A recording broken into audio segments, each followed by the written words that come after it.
আসসালামু আলাইকুম রহমতুল্লাহি ওয়া বারাকাতুহু। আসলে কি বলবো, বাংলাদেশটা এখন মৃত্যুপুরী হয়ে গেছে, কারো জীবনের নিরাপত্তা নেই। এই যে রামিসা একটা মেয়ে, এক বাবার হতভাগা বাবার সন্তান, 7 বছর একটা মেয়ে, পার্শ্ববর্তী ফ্ল্যাটে এক পশু স্ত্রী সহ মিলে তাকে দর্শন করা হইল, তার মাথাকে টুকরা করা হইল, অঙ্গ প্রত্যঙ্গকে কেটে ফেলা হইল, হত্যা করে দেওয়া হইল। কিন্তু আসামিকে ধরা হইল, স্ত্রীও স্বীকার করলো সেইটাতে জড়িত, ওই স্বামীটাও যে ওই পশুটাও স্বীকার করলো সেইটাতে জড়িত। আবার তাকে বাংলাদেশ আইন 10 দিনের রিমান্ড দিচ্ছে। যেখানে অপরাধী স্বীকার করতেছে, সে অপরাধ করতেছে, তো তাকে তো এই মুহূর্তে দর্শন এবং হত্যা দুইটার শাস্তি মৃত্যুদণ্ড প্রকাশ্যে। ওই রামিসার এই দাফনের আগে এর মৃত্যুদণ্ড তো কার্যকর করার দরকার ছিল।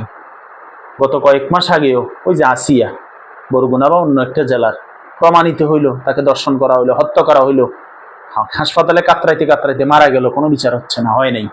মনে রাখবেন, যদি যদি এভাবে বিচার না হয় আর এভাবে হত্যাযোগ্য বাড়তে থাকবে, এই জন্য ইসলাম বলছে এই সমস্ত হত্যাগুলোর বিচার প্রকাশ্যে হওয়া উচিত।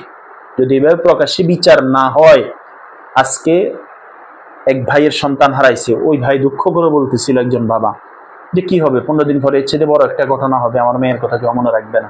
এই বাংলাদেশে বিচার হয় না, হবে না।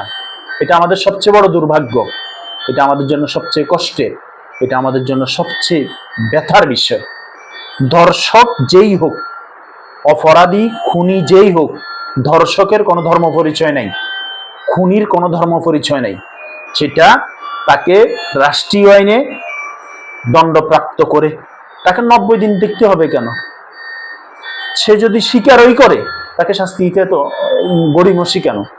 প্রতিদিন কোথাও না কোথাও ধর্ষণ হচ্ছে, নাউজুবিল্লাহ, বলাৎকার হচ্ছে, যেখানেই হচ্ছে না কেন, যেখানেই, সেটা শিক্ষা প্রতিষ্ঠান, মাদ্রাসায় হোক, স্কুলে হোক, বাসায় হোক, বাড়িতে হোক, অপরাধীর কোনো ধর্ম পরিচয় নাই।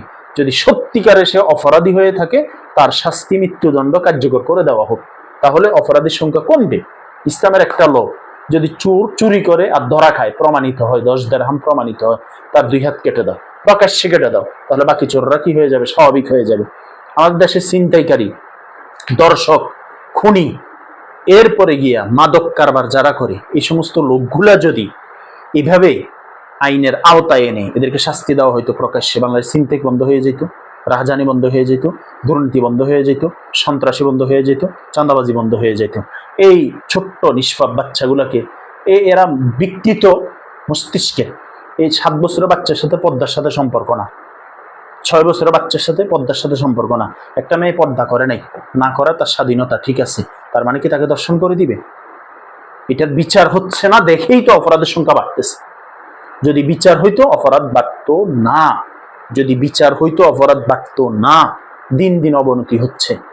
এই যে ভাই তার সন্তান থেকে হারাই ফেললো, মাও তো সন্তান হারাই ফেললো, এভাবে প্রতিদিন বাংলাদেশের আনাচে কানাচে দুর্ঘটনা ঘটেই চলছে, কিন্তু এটার বিচার হচ্ছে না। লক্ষ লক্ষ মামলা ঝুলে আছে, আসামিরা সবকিছু প্রমাণিত হওয়ার পরেও তাদের শাস্তি হচ্ছে না। এমন এক দেশে আছি যে বিচার হোক, বিচার চাইতে আমাদের লজ্জা লাগতেছে, কষ্ট হচ্ছে খুব, যে বাবাটা কিভাবে আহাজারি করতেছে।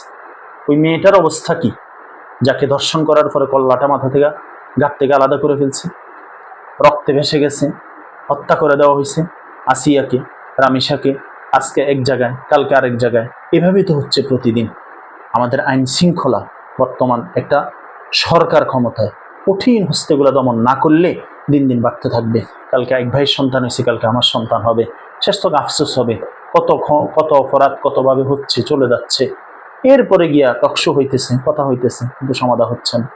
আমরা এটার কঠিন বিচার চাই, প্রকাশ্য বিচার চাই, এবং দৃষ্টান্তমূলক বিচার চাই, দর্দনাক বিচার চাই, যে বিচারের মাধ্যমে বাকি অপরাধীদের কলিজায় কম্পন সৃষ্টি হয়, অপরাধী অপরাধ করার আগে 1000বার যেন চিন্তা করতে পারে। আল্লাহ তাআলা আমাকে আমাদের সবাইকে বুঝার তৌফিক দান করেন, শোকাহত প্রতিটা পরিবারকে সবরে জামিল দান করেন। যারা ক্ষমতায় আছে, আল্লাহ এদেরকে সঠিক বুঝ দিয়া অপরাধীদের শাস্তি দেওয়ার তৌফিক দান করেন। আসসালামু আলাইকুম রহমতুল্লাহ।